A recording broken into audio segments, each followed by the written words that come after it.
ኢሉሚናቲዎች መነሻቸው ከየት ነው? ዓለምንስ በሚስጥር ይቆጣጠራሉ? ይህ ሐሳብ ኢትዮጵያም ዘልቋል። በዚህ ስም የተከፈቱ ማህበራዊ ድህረ ገጾች እጅግ ብዙ ተከታይ አግኝተዋል። ለመሆኑ ኢሉሚናቲ ምንድነው? የሴራ ትንታኔ ወይንስ እውነት?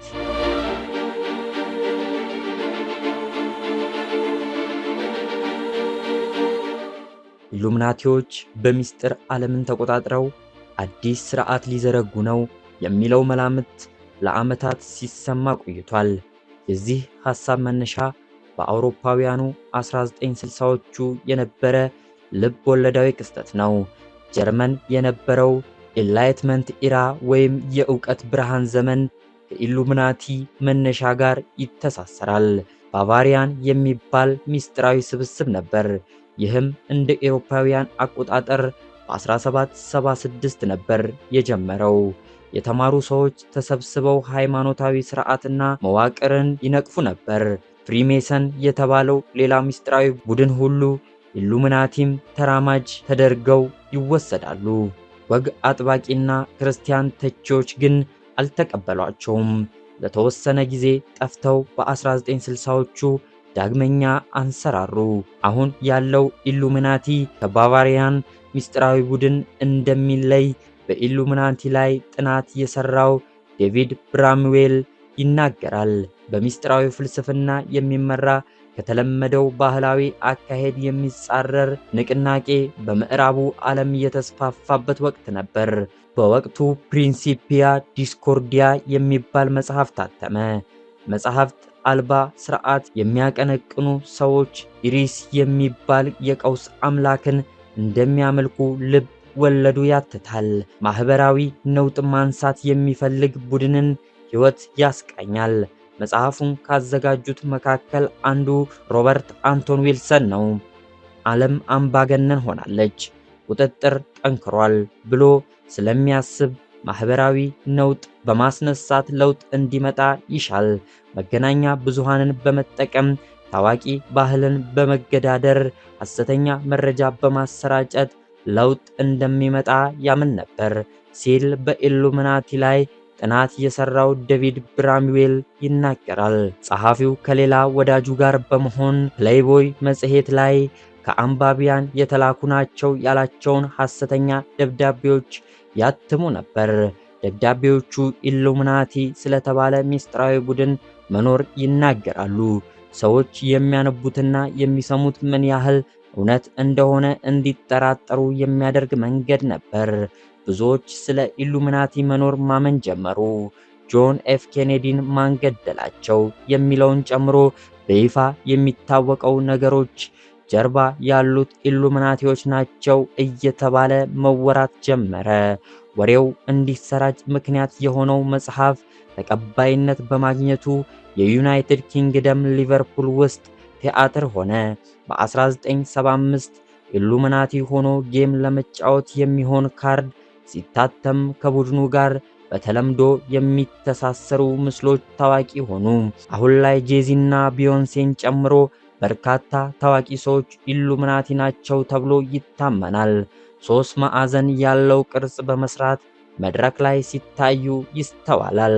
ነገሩ እውነት እንዳልሆነ ቢታወቅም አሁን ድረስ ከ1960ዎቹ የተነሳው የሴራ ትንታኔ ዘልቋል። ፎርቻን በተባለውና በሬዲት ድህረ ገጾች የሴራ ትንታኔው በስፋት ይሰራጫል። በ2015 በአሜሪካ በተሰራ ጥናት ግማሽ የሀገሪቱ ሕዝብ ቢያንስ በአንድ የሴራ ትንታኔ ያምናል። በአንግላ ሩስኪን ዩኒቨርሲቲ የምትሰራው ቪረን ስዋሚ እንደምትለው በተለያዩ ምክንያቶች ሰዎች በሴራ ትንታኔ ሊያምኑ ይችላሉ። አንዳች አይነት የስነ ልቦና ጤና መዛባት እንዳለባቸው መላምት የሚያስቀምጡ ባለሙያዎችም አሉ። ሌሎች ባለሙያዎች ደግሞ ራስ መተማመንን የሚሸረሽር እውነታን ከመቀበል ይልቅ ቀላል ምላሽ ወይም ማብራሪያ የሴራ ትንታኔን ሰዎች ሊመርጡ እንደሚችሉ ይናገራሉ። የተማሩ ሰዎች በሴራ ትንታኔ እንደሚያምኑ በቅርቡ የተሰራ ጥናት እንዲህ ይጠቁማል። ባለሙያዋ እንደምትለው በደቡብ ኤዥያ አገራት የሴራ ትንታኔ ህዝብን ለመቆጣጠር በመንግስታት ጥቅም ላይ ይውላል ስትል ትናገራለች። በተቃራኒው በምዕራቡ ዓለም ሰዎች አድማጭ እንዳጡ ወይም እንዳልተወከሉ ሲሰማቸው ፊታቸውን ወደ ሴራ ትንታኔ ያዞራሉ። እንደ ዶናልድ ትራምፕ ያሉ መሪዎችም የሴራ ትንታኔን ሲያቀነቅኑ ይሰማል። ባራክ ኦባማ አሜሪካ አልተወለዱም የሚለው እና ጆ ባይደን ያሸነፉት በምርጫ ተጭበርብሯል የሚለውን እንደ ምሳሌ ማንሳት ይቻላል። በሴራ ትንታኔ የሚያምኑ ሰዎች መደበኛ መገናኛ ብዙሃንን የማመን እድላቸው ውስን ነው። ለዘረኛ፣ ለመጤ ጠልና አክራሪ እሳቤዎች ይጋለጣሉ ስትል ባለሙያ ታስረዳለች። ትራምፕ በልሂቃን የተደገፉ ሰዎች ውክልና እንደሚሰጡ ሲናገሩ ይደመጣሉ። በኢሉሚናቲ ላይ ጥናት የሰራው ዴቪድ ብራምዌል እንደሚለው በ1960ዎቹ በጻፈው መጽሐፍ ኢሉሚናቲን ዳግመኛ የቀሰቀሰው ሰው አሁን በሴራ ትንታኔው እጅግ መስፋፋቱን ሲያይ ሊደነቅ እና ሊደሰት ይችላል። ሐሰተኛ መረጃን የመዋጋት ዘመቻ መስፋፋት እንዲሁም ማህበራዊ ሚዲያ የሚገፋው መረጃ ሁሌም እውነት እንዳልሆነ የማሳቅ ንቅናቄ ማደግ እንደ ኢሉሚናቲ ያሉ የሴራ ትንታኔዎችን ያከሰሙ ይሆናል ብለው ባለሙያዎች ይገምታሉ።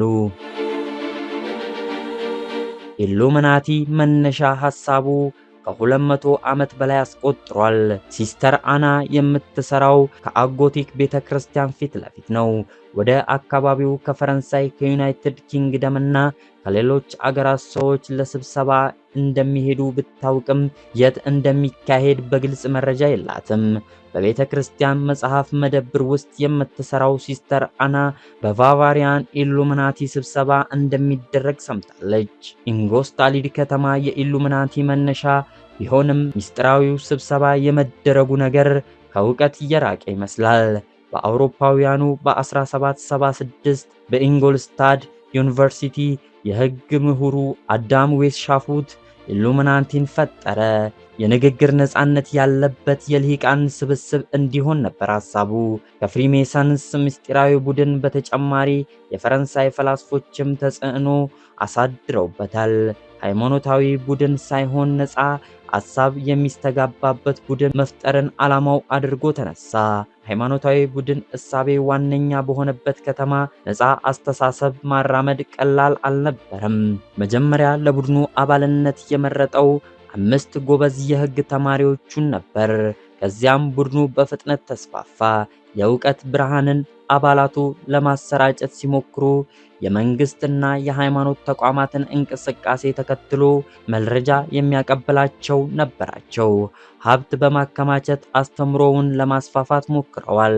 ታዋቂው የጀርመን ዲፕሎማት ባሮን ዶልፍ ሐሳቡን ካስተዋወቁት መካከል ናቸው። በባቫሪያን፣ በፈረንሳይ፣ በሃንጋሪ፣ በጣሊያን እና በፖላንድ ያሉት አባላቱ ብዛት 2000 ደረሰ። ጋዜጠኛው ማይክል ክሊነር እንደሚለው የኢሉሚናቲ ፈጣሪን አብዮተኛ ማለት ይቻላል። ሰዎች የተሻሉ እንዲሆኑ ያስተምራል። ማህበረሰብን መለወጥ ይፈልግ ነበር። የተሻለ ዓለም እና አስተዳደር ማየት ይመኝ ነበር። በሚያስተምርበት ዩኒቨርሲቲ ከሚፈቀደው በተቃራኒ የሰው ልጅ ዕውቀቶች ሁሉ በትምህርት መሰጠት አለባቸው ብሎ ያምን ነበር። ቡድኑ በተመሰረተ በ10ኛው ዓመት ጸረ መንግስት ንቅናቄ ሲያደርግ ተደርሶበት ተበትኖ ምስራቹ ወደ ጎተ ከተማ ተሰደደ። ሆኖም ግን ሚስጥራዊ ቡድኑ አልታገደም ብሎ የሚያምኑ ሰዎች አሁንም ድረስ እንዳሉ የታሪክ ምሁራን ይገልጻሉ። በዊንቸስተር ዩኒቨርሲቲ የሚሰራው ዶክተር ማይክል ውድ እንደሚለው ኢሉሚናቲ ብዙ ንዑስ የሴራ ትንታኔዎች ያሉት ጥቅል የሴራ ትንታኔ ነው። ኢንጎስልታድ ከተማ የኢሉሚናቲ መነሻ ትባላለች። በከተማው ሙዚየም የምትሰራው ማሪያ ኢፐለሽመር እንደምትለው በሙዚየሙ ካሉ አስገራሚ ታሪክ አጋጣሚዎች ጋር የሚተሳሰሩ የኢሉሚናቲ መጽሐፎች አላቸው። ከተማውን የሚያስጎበኘው ክላርነር እንደሚለው በታሪክ ጉልህ ስፍራ ያላቸውን ቦታዎች ሲያስጎበኝ በሴራ ትንታኔው የሚያምኑ ጎብኚዎች ያጋጥሙታል። ኢሉሚናቲ አሁን የሚታይበት መንገድ አስገራሚ ነው።